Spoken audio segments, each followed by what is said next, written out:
அஸ்ஸலாமு அலைக்கும் ஃப்ரெண்ட்ஸ். நம்ம வந்து இட்லி பொடி செய்கிறோம். இட்லி பொடியில் 6 வெரைட்டி செய்கிறோம். அதோட பேஸ் வந்து கருப்பு உளுந்து, செக்கில் ஆட்டின நல்லெண்ணெய், அப்புறம் பெருங்காயம், வீட்டில் இருக்கிறத வச்சு தான் செய்கிறோம். வீட்டுக்கு எப்படி பண்ணுறோமோ அதே மாதிரி தான் பண்ணுறோம். எள்ளு, கருப்பு உளுந்து, கருவ எள்ளு, கருப்பு உளுந்து பிரண்டலாம். இட்லிக்கு, தோசைக்கு சாப்பிட்லாம். வல்லார முருங்கை இட்லிக்கும் சாப்பிட்லாம், தோசைக்கு சாப்பிட்லாம். ரைஸில் நெய் போட்டு சுட சுட சாதம் போட்டு சாப்பிட்லாம். அதே மாதிரி நம்ம வந்து ப்ரீமிக்ஸ் பண்ணிகிட்ருக்கோம். சுண்டக்காய் வத்த குழம்பு ப்ரீமிக்ஸ், மணத்தக்காளி வத்த குழம்பு ப்ரீமிக்ஸ். அது வந்து உங்களுக்கு வந்து ஆஃபீஸ் போகிறவங்களுக்கு ரொம்ப யூஸ்ஃபுல்லாக இருக்கும். நல்லெண்ணெய் மட்டும் ஊற்றிட்டு சின்ன வெங்காயம், தக்காளி, பூண்டு போட்டு இந்த பவுடர் போட்டுட்டு சால்ட்டு, புளி எதுவுமே போட வேணாம். போட்டு சாட்டே பண்ணிவிட்டு தண்ணி ஊற்றிட்டிங்கன்னா உங்களுக்கு 1/4 ஹவரில் குழம்பு ரெடி ஆகிடும். அதில் வந்து 2 டைம்ஸ் செய்யலாம். அதுக்கப்புறம் மஞ்சள் பவுடர் வந்து கழுவி காய வச்சு வீட்டிலேயே அரைச்சி பேக் பண்ணுறோம். எந்த கெமிக்கல்ஸ்லாம் நாங்கள் சேர்க்கல. சாம்பார் பொடியும் அதே மாதிரி தான், நல்லாயிருக்கும் எங்களோட சாம்பார் பொடி. 65 மசாலாவில் வந்து நாங்கள் எந்த கெமிக்கலோ கலரையோ எதுவுமே போடல. நல்லா நேச்சுரலாக தான் பண்ணுறோம். அதை நீங்கள் வாங்கி சிக்கனில் போட்டு விரவிட்டு கொஞ்சம் நேரம் ஊற வச்சுட்டு பொரிச்சிங்கன்னா அதில் எதுவும் சால்ட்டோ எதுவுமே போட வேணாம் நீங்கள்.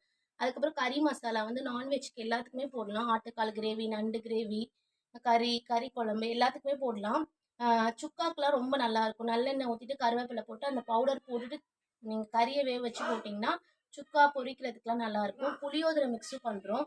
புளியோதரை மிக்ஸுக்கும் அப்படியே உப்பு, புளி எல்லாமே போட வேணாம். ரசப்பொடி அப்புறம் வந்து ரசப்பொடி வந்து எதுவுமே பண்ண வேணாம். வெறும் எண்ணெய், கடுகு போட்டு இந்த பவுடர் போட்டு சாட்டே பண்ணிட்டு புளியை மட்டும் கரைச்சி ஊற்றிட்டு தக்காளி கொஞ்சம் கொஞ்சம் குட்டி குட்டியாக கட் பண்ணி ஸ்மாஷ் பண்ணி போட்டுட்டோன்னா கொதிக்க வச்சா ரசம் ரெடி ஆகிடும். இன்ஸ்டன்ட் ரசம் கரண்ட் போகும்போதெல்லாம் நிறைய பேருக்கு யூஸ் ஆகும். நிறைய பேர் கோகோனட் ரசம்லாம் சாப்பிட மாட்டாங்க. ஃபுல்லாமே செட்டிநாடு ஸ்டைலில் இருக்கும் ரசம். அப்புறம் குழம்பு மிளகாய் தூளுன்றது வந்து நீங்கள் முட்டை குழம்பு செய்யலாம், மீன் குழம்பு செய்யலாம், கறி குழம்பு செய்யலாம், எல்லா கறியுமே செய்யலாம். அதில் வந்து முஸ்லீம் ஸ்டைலில் இருக்கும் குழம்பு மிளகாய் தூள்.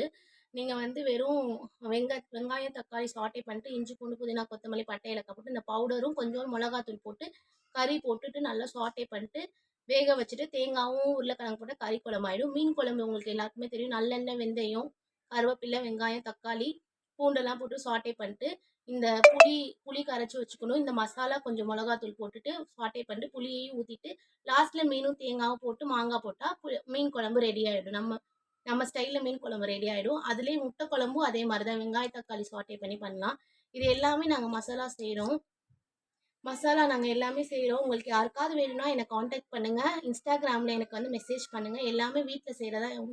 உங்களோட சப்போர்ட்டை வந்து எங்கள் மசாலாவோட பிஸ்னஸ்க்கு கொடுங்க. பாய். அஸ்ஸலாமு அலைக்கும் ஃப்ரெண்ட்ஸ்.